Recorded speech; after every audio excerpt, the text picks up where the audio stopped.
Hello, my name is Ricky, and I am teamed up today with my partner Lexy to present our Global View presentation.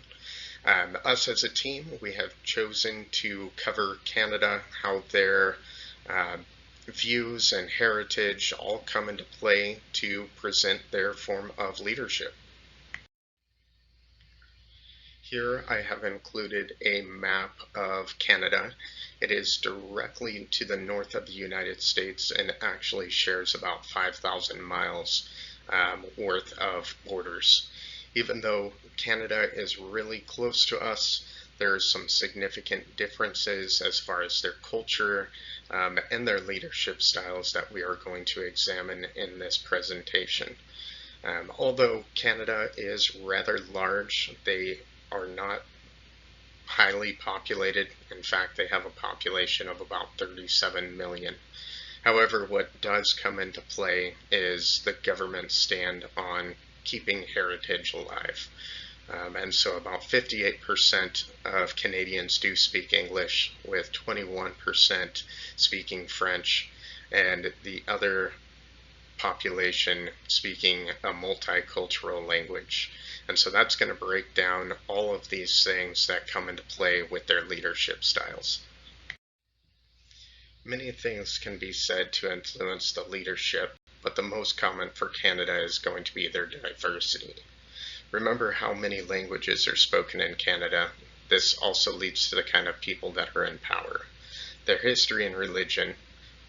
Canada is predominantly Christian, with about 76.3% claiming that they are Christian, with the majority of them being committed to being Roman Catholic. With the majority being Christian, you can expect their viewpoints to reflect these beliefs. Canada, you would assume, is going to be very similar to the leadership styles of the United States. However, this is going to be pretty inaccurate. They are considered to be a low key.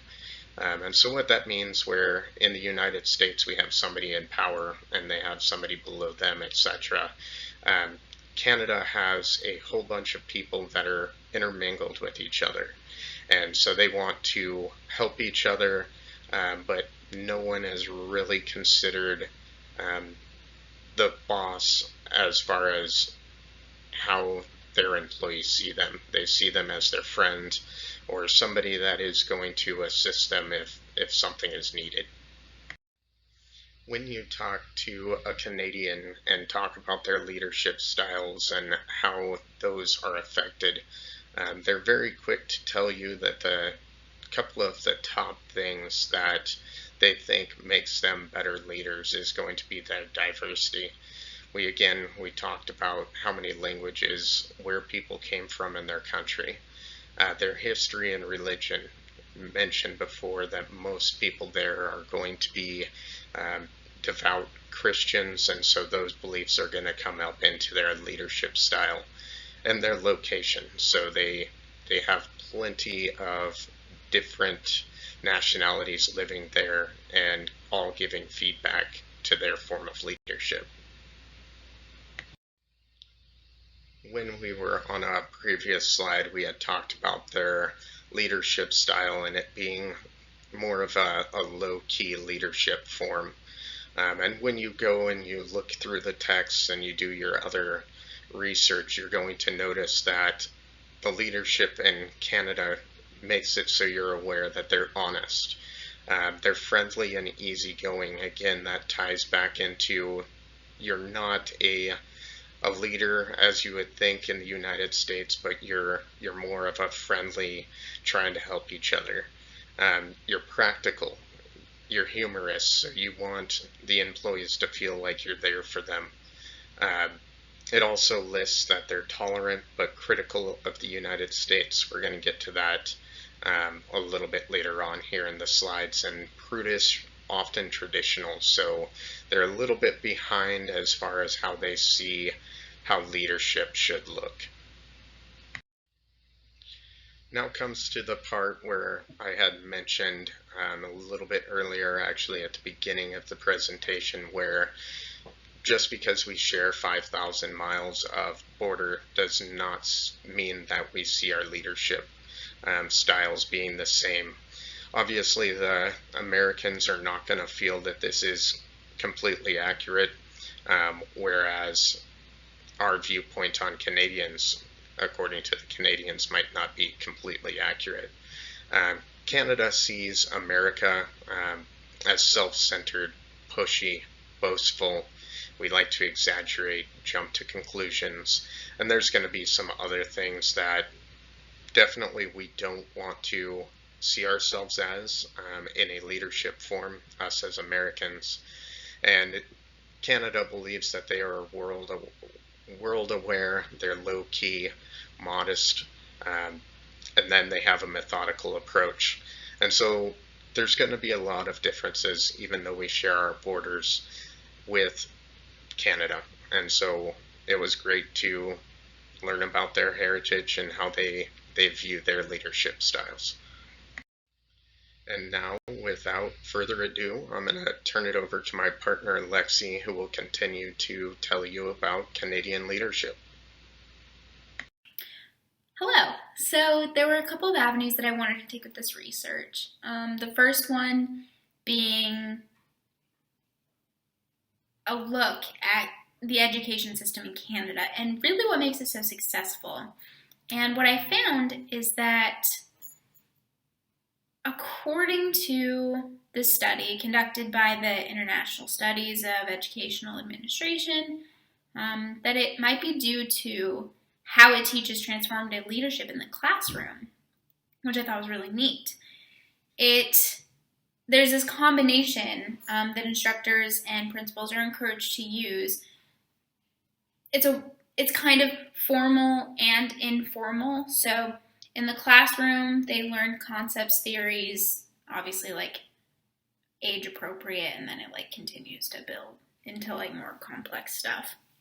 But then takes those learnings and figures out how to apply them outside of the classroom in a way that is constructive to school initiatives that they're already working on, which I thought was really cool. This is kind of a way to not only refine their skills in the classroom, but figure out how those apply outside, not only in organizations that these students might be involved in externally, whether it's in the communities that they live in, and overall, the whole country, really. Transformational leadership fosters this capacity building and really like mobilizes commitment within schools and organizations, which is super important because this transformative leadership, it's one of those models that like we can teach the up and coming leaders of our country, like if the system isn't working for you, then change it. Like it's okay to challenge the status quo and work towards something that is good for the community as a whole, which I think is super important and also really admirable in their education system. And I personally think it's what makes. So my second avenue of research really just outlines the country's leadership as a whole and what can be attributed to that kind of model, this like transformative leadership model. One thing to note is that Canada's really thrived on its commitment to cultural diversity, as well as religious diversity, as Ricky explained in previous slides.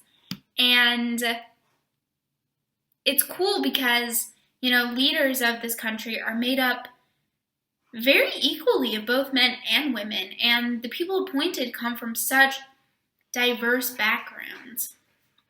And this really just reflects the values of Canada's diversity and their populations. So why is this? Some of the research that I found really attributes this to giving those diverse populations or candidates equal representation in the media. So not only does this mean like everyone gets a fair amount of airtime, but also the quality of the content is consistent. In this study, it found that airtime between men and women was almost parallel. And in the same study, they also conducted research to compare to the United States and how we measure up, or how they measure up to our model in that sense, and what kind of airtime or representation we give our candidates and our populations. And what they found was that although there wasn't a huge amount of difference between the representation that we give to males versus females, they found that the content of that media it differentiated a lot. For example, the biggest finding was that the content in campaigns for women was largely made up of things like, what the woman looks like, what's her marital status, what's her background, what's, all her history, like all of these things. And it focused so much on her personal life and those things that they completely disregarded her competencies as the nation's leaders, which I think is, pivotal to this model that Canada is creating. And we all know how heavily the media can influence those constituents. So I think this representation is so important among leaders of the nation, and this representation is how we get more diverse. Okay, let's get personal. Would I be the leader of this country? Yes, I would. I think that different values resonate with different people. For me personally, and as Ricky had mentioned in previous slides, Canada really has this deep commitment to diversity, equity, and inclusion, which is something that really resonates with me and something that I think is really important. So it would be cool to be a leader of that country, to kind of witness its growth and see how it evolves and how we can apply it in all kinds of different settings. I just think it's something that's really important and integral to the growth and development of a country. That being said, some of the qualities that I learned about Canada's research that I can apply to my own leadership style, there were a couple of things. Two of the biggest things being their ability to empathize. And I would say that what I mean by this is using their transformative leadership model in schools is so imperative to the development of those children into leaders. These are the future leaders of the country, and when we are giving them a voice, when we are saying, hey, if the system isn't working for you, change it, and giving them the ability to just check in with the community as a whole and make sure that everybody's taken care of, like by the people, for the people kind of attitude, it really generates a conversation around, what are our needs? What are our community's needs? How can we take care of people who might not be as fortunate as us? And that ability to empathize is just so important and so crucial. So I think taking that and applying it to my own leadership style is something that's going to be really beneficial. Another thing is just their compassion, which I know comes from like a lot of countries, but one thing that I noticed about Canada was just, that kind of revisits the same topic as empathy. So I'll just go on to say that they're also just authentic. And that's something that I continue to work on, just being my authentic self as a leader. And it's an area that I'm continuing to grow in. But I think I've learned a lot from Canada's leadership style to just say, like, hey, maybe these countries aren't exactly doing things the same way we are, but here's all of these, great successes that we've had, and just us staying true to our like leadership model. Now, to make it a little bit more personal, we are asked, would we want to be a leader of this country? And after doing the research, I have decided that yes, I would want to be the leader. They do a lot of things in in Canada that I wish they did in the United States. They do things like go and make it so it is a friendship, more of a making it so we help each other versus just telling each other what to do. And so I do enjoy that. Um, it makes it so I realize one of my biggest weaknesses is going to be the fact that I have to have control. With a Canadian leadership style, it makes it so I have to get out of that box, and for that reason, I would want to be a leader of Canada.